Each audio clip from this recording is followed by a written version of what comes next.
సాక్షి పత్రికలో నారా లోకేష్ మీద అసత్య కథనాలు ప్రచురించినందుకు, ఆయన పరువుకు భంగం కలిగే విధంగా వార్తలు రాసినందుకు ఆంధ్రప్రదేశ్ మంత్రి నారా లోకేష్ గారు సాక్షి మీద పరువు నష్టం దావా వేశారు.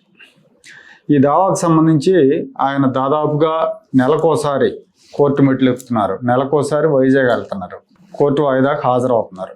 తనకు వ్యతిరేకంగా సాక్షి రాసిన కథనాలు అసత్యాలు అని కోర్టుకు ఆధారాలు కూడా సమర్పించినట్టు ఆయన చెప్పారు.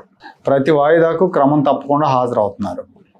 న్యాయస్థానాన్ని గౌరవిస్తున్నారు. ఎవరైనా గౌరవించాల్సిందే. భారత పౌరులందరూ కూడా న్యాయస్థానాలను గౌరవించాల్సిందే. అది ఒక రాజ్యాంగ వ్యవస్థ. సో ఇక్కడ లోకేష్ కూడా తాను ముఖ్యమైన పదవిలో ఉన్నానని, ప్రభుత్వంలో బాధ్యతలు ఉన్నాయని హాజరు నుంచి మినహాయింపు ఏం కోరలేదు. ఆయన తండ్రి చంద్రబాబు బాటలోనే వ్యవస్థలను గౌరవిస్తున్నారు. రెగ్యులర్గా వాయిదాకు అటెండ్ అవుతున్నారు. అదే జగన్మోహన్ రెడ్డి విషయం తీసుకుంటే, ఆయన కోర్టుకు హాజరు కావడాన్ని అవమానంగా ఫీల్ అవుతారు అనుకుంటా.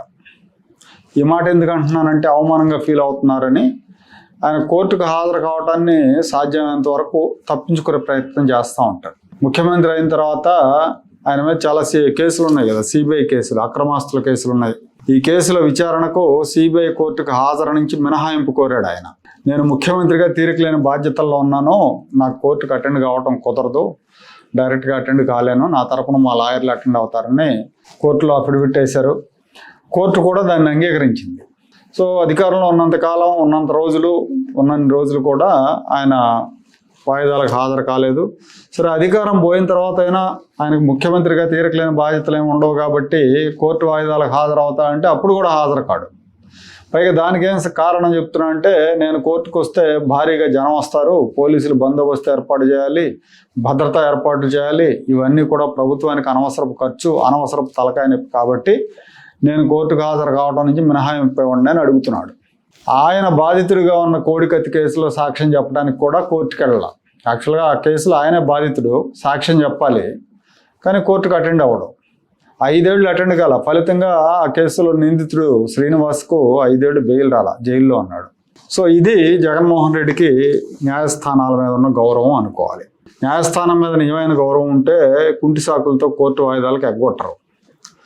లోకేష్ గౌరవిస్తున్నాడు కాబట్టే కొన్ని నెలలుగా ప్రతి వాయిదాకు హాజరవుతున్నాడు. యాక్చువల్గా ఆయనకు కూడా ఇప్పుడు వాళ్ళ తీరకలేని బాధ్యతల్లోనే ఉన్నాడు. 2 శాఖలు, ఐటీ శాఖ, విద్యాశాఖ, ఇవన్నీ ఉన్నా కూడా హాజరవుతున్నాడు.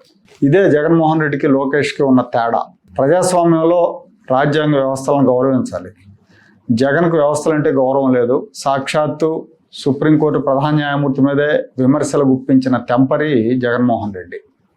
తన పార్టీ నేతలతో కోర్టుల మీద కూడా విమర్శలు చేయించాడు. హైకోర్టులో న్యాయమూర్తుల మీద విమర్శలు చేయించాడు. సోషల్ మీడియా ద్వారా క్యారెక్టర్ అసాసినేషన్ చేయించాడు.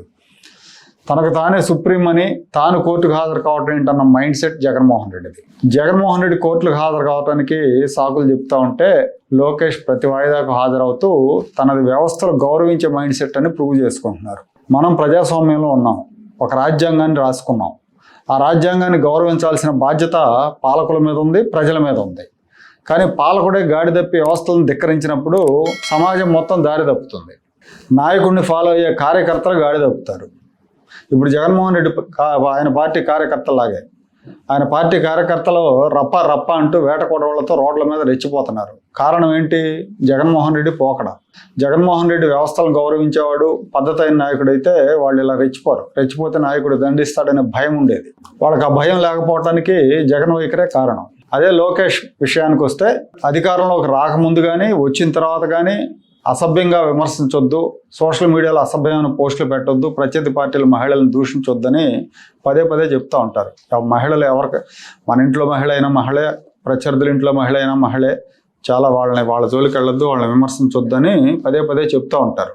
అంటే ఒక క్రమశిక్షణతో పెరిగిన వ్యక్తికి, అది లేకుండా పెరిగిన వ్యక్తికి ఎంత తేడా ఉంటుందో వీళ్ళిద్దరికి మధ్య అంత తేడా ఉంది.